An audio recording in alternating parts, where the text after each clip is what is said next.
How to install Beyond on Android. First of all, open Play Store on your device and tap on the source button at the bottom right corner of the screen. In the source bar, type Beyond and hit the source button.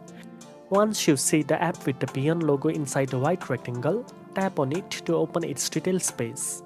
Then tap on the install button and wait for the download to complete. Make sure you have a stable internet connection to avoid any interruptions during the process.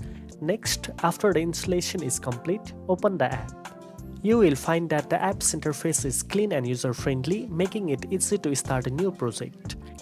Tap on the New Project button to import your videos or photos and begin editing right away. The app may ask for certain permissions such as access to your media and storage, which are necessary for editing videos. Grant the required permissions to ensure the app works smoothly. Now you are ready to create your first video.